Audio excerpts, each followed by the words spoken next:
Lorsque cet homme est arrivé au mariage, tout le monde fut choqué. Cependant, lorsqu'il a pris le micro, ils restèrent sans voix. John, un homme sans abri dans la quarantaine, n'avait qu'un vague souvenir de s'être réveillé à l'hôpital il y a environ 5 ans. Il ne connaissait même pas son propre nom, mais les gens de l'hôpital l'appelaient John, alors il l'a adopté.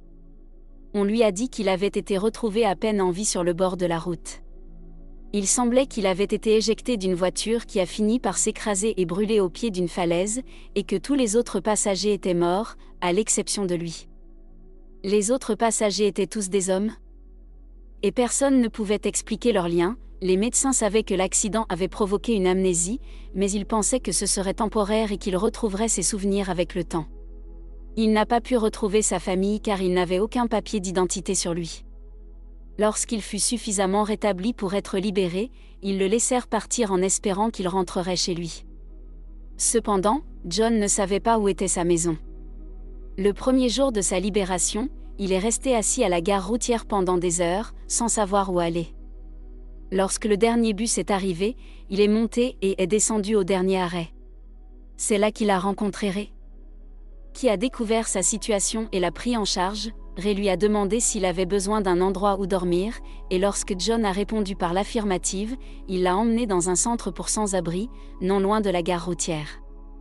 John a été surpris de voir plusieurs tentes au même endroit et heureux de constater à quel point les gens étaient accueillants. Il lui posait des questions, auxquelles il ne pouvait pas répondre, mais cela ne les a pas empêchés de lui offrir un endroit où dormir. Avec le temps, il s'est habitué à vivre comme un sans-abri. Ray lui a appris à obtenir les produits de base dont il avait besoin, et il était satisfait de sa vie. Cependant, il y avait toujours quelque chose qui le tourmentait dans un coin de son esprit. Il voulait savoir comment était sa vie avant l'accident, mais cela ne lui revenait pas. Une seule chose restait gravée dans la mémoire de John, une chanson. Bien qu'il ne puisse plus se souvenir où il l'avait entendue, elle lui apportait toujours du réconfort. Chaque soir, depuis qu'il avait atteint le sommet des 100 refuges, il chantait cette chanson. Les nuits où ils avaient besoin de distraction, il l'appelait pour qu'il chante, mais il ne chantait que cette chanson, et ils finirent par s'en lasser. Un jour, alors qu'il partait chercher de la nourriture, il découvrit un endroit où de la musique forte était diffusée. John s'arrêta pour écouter et se mit bientôt à chanter avec eux, se rappelant les paroles de sa mémoire. Excité d'avoir retrouvé quelque chose, il continua d'aller au même endroit pour écouter la musique. Bien qu'il ne connaisse presque jamais les paroles, il commença à apprendre plusieurs chansons et à divertir les gens au refuge. Un jour, un ami lui suggéra de commencer à chanter pour gagner de l'argent. Tout le monde était d'accord pour payer $1 par demande, et c'est ainsi qu'il commença à gagner de l'argent. Avec le temps, il économisa suffisamment pour acheter une guitare. Et John le chanteur devint assez populaire. Toujours assis sur les trottoirs, il portait une pancarte autour du cou où il était écrit « Demandez votre chanson et je réaliserai vos souhaits pour $1 ». Il donnait toujours ses gains au refuge pour les partager. Bien que John semblait à l'aise dans sa nouvelle vie, il y avait toujours cette question persistante sur son passé. Pendant ce temps, à l'autre bout du pays, un couple se préparait pour leur mariage. Ryan et MS s'étaient surpassés pour que leur mariage soit parfait. Ils avaient repoussé la cérémonie pendant des années pour avoir un mariage de conte de fées. Ils avaient acheté des tenues de créateurs et même planifié un mariage à destination, car tout cela faisait partie de leurs rêves. Cependant, à mesure que le jour du mariage approchait, un sentiment de tristesse commença à les envahir. Lorsqu'elle était petite, elle avait rêvé que son père la conduirait à l'hôtel, mais son père n'était pas là et elle ne pouvait pas passer ce moment important avec lui. Son frère a essayé de la réconforter en lui proposant de prendre le rôle de leur père, mais ce n'était pas la même chose. 2 jours avant le mariage, ils ont été conduits à la destination de leur mariage pour tout préparer. Mais la veille du mariage, ils ont reçu un message du groupe censé jouer, indiquant que leur vol avait été retardé et qu'ils ne pourraient pas arriver à temps pour leur mariage. Elle ne pouvait pas croire que son mariage parfait allait être gâché si elle ne pouvait pas trouver quelqu'un pour chanter. Un ami a suggéré de prendre un DJ, mais aucun n'était disponible. Quelqu'un a ensuite proposé de compiler une playlist de chansons de mariage sur son téléphone et de le connecter au haut-parleur, mais elle a éclaté en larmes à cette idée, bien qu'elle ait fini par accepter faute de meilleures solutions. Après avoir résolu le problème de la musique, le marié et ses amis sont allés en ville pour la soirée des célibataires. En chemin, ils ont entendu un homme sans-abri chanter devant un groupe de personnes. Sa voix était si mélodieuse que l'idée lui est venue de demander aux sans-abri de chanter une chanson de mariage.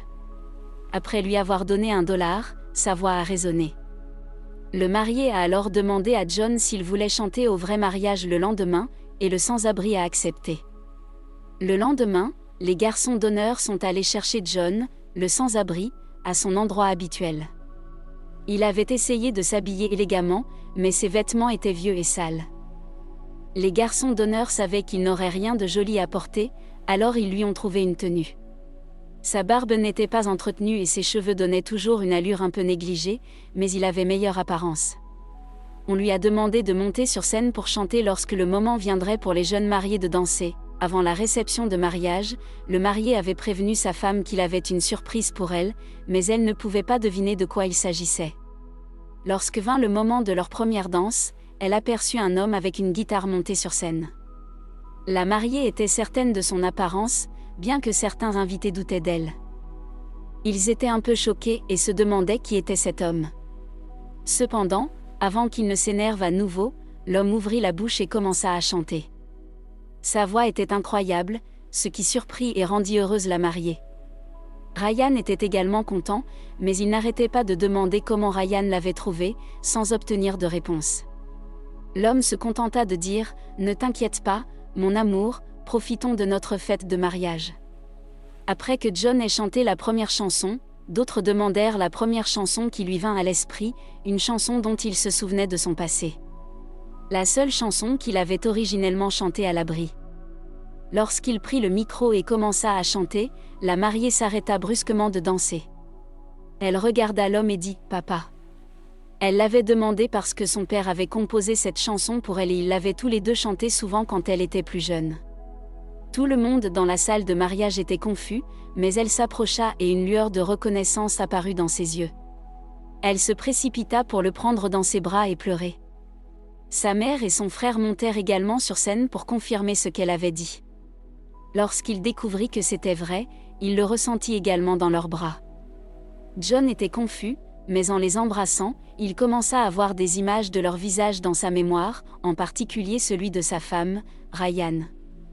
Ryan ne savait pas quoi penser de la situation, mais quand il se précipita pour l'embrasser, il sut qu'il avait pris la meilleure décision en invitant le sans-abri à chanter à leur mariage. John, dont le vrai nom était Jake, avait fait partie d'un groupe qui avait plutôt bien marché. Ils avaient été invités à jouer lors de concerts. L'année de sa disparition, le groupe avait été invité à donner son plus grand concert, un événement qui avait eu lieu dans un autre État. John et son groupe nombreux étaient très enthousiastes à l'idée d'y aller. Mais afin de réduire les coûts, ils ont décidé de s'y rendre en voiture. En chemin, un accident de voiture s'est produit, ce qui a conduit tout le monde à croire que John était décédé. Incrédule, John n'arrivait pas à croire qu'il avait toujours une famille.